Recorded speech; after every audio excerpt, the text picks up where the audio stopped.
من غير سكر ومن غير نشا. تعالوا نعمل مع بعض احلى حلا بطريقة سهلة جدا، طعمها في منتهى الجمال وكمان مغذية. لو عندك تمر باقي من رمضان وصابع موز واحد، تعالوا نعمل بيه احلى وصفة. اول حاجة كده جبت التمر بتاعي معايا 10 حبات من التمر. هبدأ اللي انا اشيل النوى منه كده. التمر بتاعي تمر طري. لو التمر عندك ناشف تقدري ان انت تحطي عليه مية سخنة حوالي 5 دقايق او 10 دقايق، هيطرى معاكي وهيبقى زي الفل، واشتغلي بيه عادي جدا. بعد كده جبت صابع الموز بتاعي قشرته وبدأت اللي انا اقطعه شرايح بالشكل ده. بعد كده هجيب شفشق الخلاط ومعايا كوبايتين من اللبن. هبدأ اللي انا احطهم في شفشق الخلاط، وبعد كده هنزل عليهم بالتمر بتاعي والموز اللي احنا قطعناه.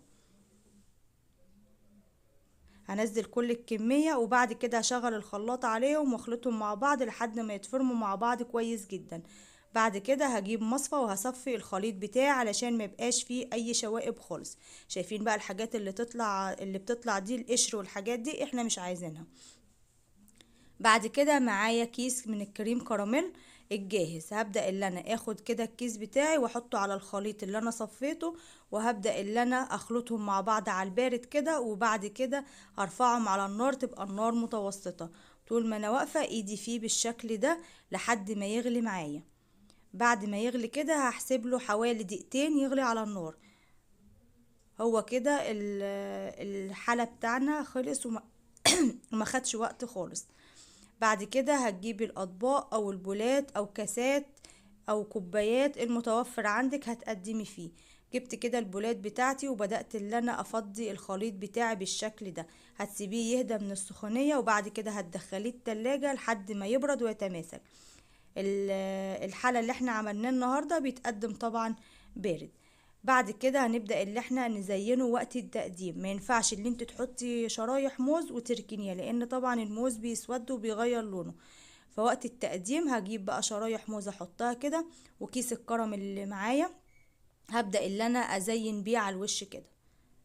بس عملنا حلا سهل وبسيط ما خدش وقت، من غير سكر من غير نشا. حاجة كده مغذية جدا ومفيدة، وكمان حلوة جدا للأنيميا علشان التمر اللي احنا حطيناه. وطبعا الموز بيبقى فيه حديد برضو فحلو للأنيميا. فوصفة مفيدة جدا وبتقوي الذاكرة وحلوة، وكمان بترطب كده في الحر اللي احنا فيه. ما بتقدميها ساقعة بتبقى طعمها حلو جدا. تعالوا بقى ندوقه كده مع بعض ونشوف طعمه وحلاوته. الله بجد على الجمال. عايزه اقول لكم ان طعمه حلو جدا وما بياخدش وقت، والسكر بتاعه مظبوط جدا جدا. لو انت حابه ان انت تقللي السكر عن كده هتقللي حبات التمر بتاعتك، ممكن تحطي 6 بس او 7. تمام، عايزاكم تجربوا الوصفه هتعجبكم جدا جدا، واشوفكم على خير.